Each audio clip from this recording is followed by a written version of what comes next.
E aí galera, beleza? Vamos reagir aqui a notícias do Flamengo. O Flamengo que está perto de ter a volta de Pedro. E também Jorge Nicola falando sobre Andreas Pereira. Vocês aceitariam ele voltar para o Flamengo? Comente aí. Sem mais delongas, bora pro vídeo. Link na descrição como crédito. Há um ano, um gol histórico.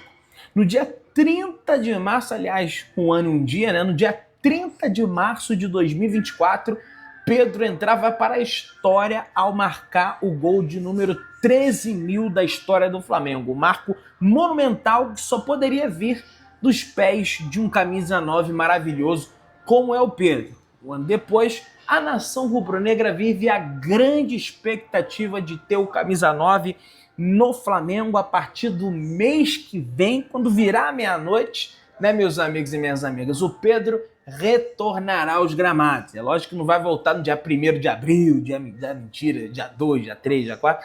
A tendência é que retorne na segunda quinzena. Eu citei, tem muita gente comentando por aí que é um absurdo, porque é jogador, muitos médicos até, e eu já consultei especialistas, inclusive li artigos científicos sobre retorno de lesão de atleta de alta performance após a lesão do ligamento cruzado anterior. E eu li 2 artigos que eles não citam tempo, eles citam testes que precisam ser realizados pelo jogador com um bom desempenho, como aquele do Hulk, lembra? Da cadeira, que o Hulk fica chutando a cadeira, né? Esse é um dos testes para ver se o ligamento ali, a grosso modo, tá, gente? Não vou utilizar a linguagem técnica aqui, até porque eu não sou médico. Tá show de bola, teste com salto, teste. Se ele for aprovado nesses testes, a tendência dele ter uma relesão no ligamento é muito baixa. É muito baixa, tá? E não cita tempo. Tem um outro artigo científico que cita tempo realmente, que se voltar depois de 9 meses, voltar com 10 meses, voltar com 11 meses, realmente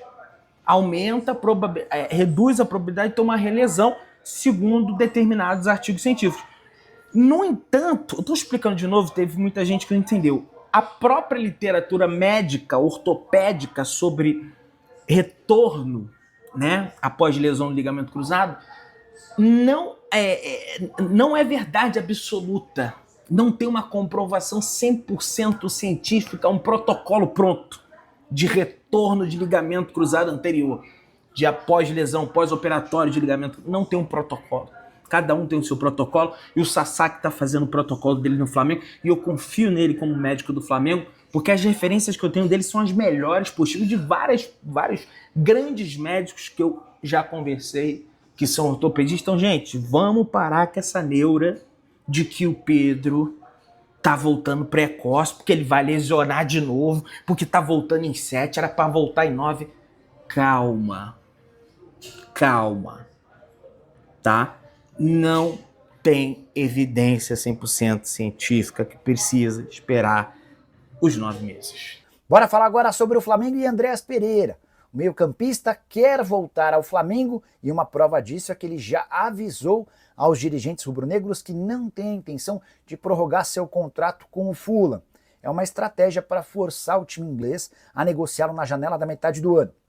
Antes de gravar esse vídeo, conversei com um dos representantes do Andreas. Ele admitiu o interesse do atleta, admitiu que o Flamengo negocia, mas não considera a transferência fácil, especialmente porque o Fulham vê no Andreas Pereira um dos caras mais decisivos. O Palmeiras tentou pra caramba e não conseguiu contratá-lo na janela de janeiro. Uma proposta de 20 milhões de euros fixos, mais bônus, não foi suficiente para que o Fulham o negociasse na janela passada.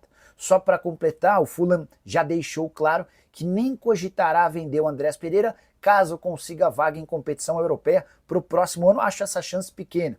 Nesse momento o Fulham é o 8º, 45 pontos. É bem verdade que são só 3 de desvantagem para o Manchester City, que é o 5º. Mas imaginar que o Fulham possa ter uma campanha nessa reta final de campeonato melhor do que a do City e de outros times brigando para ficar entre os 5 primeiros, me parece muito distante. Então, diante da vontade do Andreas Pereira e do interesse do Flamengo, é possível que exista um acordo um pouquinho mais para frente, mas o rubro-negro vai precisar abrir os cofres.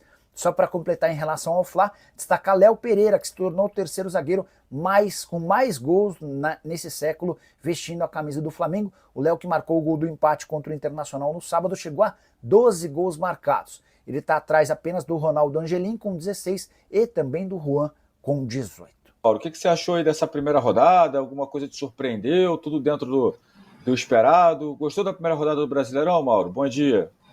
Bom dia, Alan. Bom dia, André. Bom dia a todos. Achei nada muito excepcional, dentro do esperado.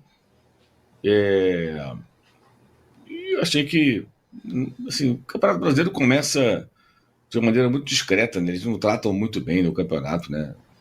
Faltam uma embalagem legal. Começa o campeonato, de repente começa.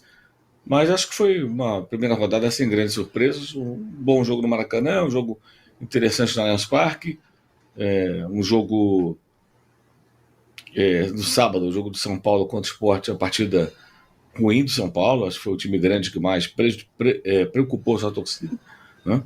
E reclamações do Atlético Mineiro, né? Até sem razão. Terminou o ano chorando, começa o ano chorando. Impressionante como tem dirigente que expõe o próprio clube, né? Esse tipo de coisa. Que coisa, nada novo nesse sentido também. Exatamente. André, bom dia, meu amigo, bem-vindo. E você, curtiu a primeira rodada do Brasileirão? Esse jogo do que o Mauro falou que o Atlético reclamou, eu estava assistindo, até paguei com a língua, né, André? A gente tem um grupo nosso, né? Eu falei, cara, o Atlético está amassando o Grêmio. Daqui a pouco 2-0 o Grêmio. Enfim, o Vasco virando contra o Santos. Fluminense já tem um técnico já. Primeira rodada, o Mano caiu. E aí, o que você achou da primeira rodada do Brasileirão? Bem-vindo, André. Bom dia, Alain, bom dia, Mauro, bom dia, Isaac, bom dia a todo mundo, vamos chegando, sejam todos muito bem-vindos. Deixem o like, por favor, nesse início de live, para mais pessoas saberem que a gente está aqui ao vivo. Depois, se você não gostar da live, não gostar de alguma coisa, você tira o like, dá o dislike, é com você. Mas agora faz isso, que ajuda muito a gente. E faça sua inscrição, para a gente chegar nos 147 mil inscritos. Eu adorei a primeira rodada do Brasileiro, que quer dizer que o Brasileiro começou, né? Porra! Diante dos 3 primeiros meses do ano, ainda mais pra gente que mora aqui no Rio, né? Um calor insuportável e você ainda tendo que aturar campeonato carioca, né? Agora tá mais fresquinho e começou o Campeonato Brasileiro. Tá o paraíso, cara. Tá o paraíso, tá maravilhoso, né? E o jogo de sábado entre Flamengo e Internacional foi muito bom. Assim, considerando o contexto, né? Foi depois de uma data FIFA, os times desfalcados, né, com a desgraça que a data FIFA atrapalha todo mundo. Lógico que o Flamengo acaba sendo sempre mais prejudicado, porque tem mais jogadores convocados, né? O Internacional teve mais gente para o Roger ficar trabalhando lá, mais jogadores para o Roger trabalhar durante esses 15 dias do que o Felipe Luiz, né? Então, mas assim, ainda assim o jogo foi bom, foi de bom nível, uma boa, assim, não foi o jogo de abertura do Brasileiro, mas assim, para o primeiro dia foi o grande jogo, né?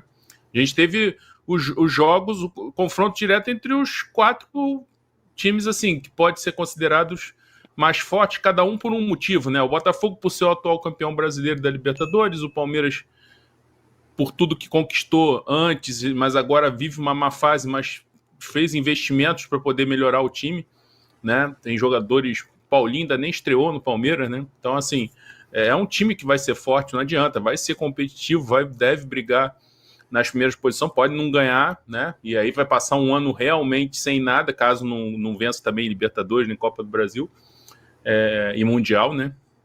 E o Palmeiras, e o Inter, pelo que vem jogando, e o Flamengo, né? Natural nos últimos anos ser também um favorito ao título, e agora com o Felipe Luiz, né, fazendo um bom trabalho. Então acabou que não foi ruim para ninguém, né? 2 empates, nenhum dessa galera assim mais tratada como favorita descolou. Isso aí, galera, esse foi o vídeo de hoje. Se você gostou, comente, deixa sua curtida e me siga para mais vídeos como esse. E até o próximo vídeo. Valeu!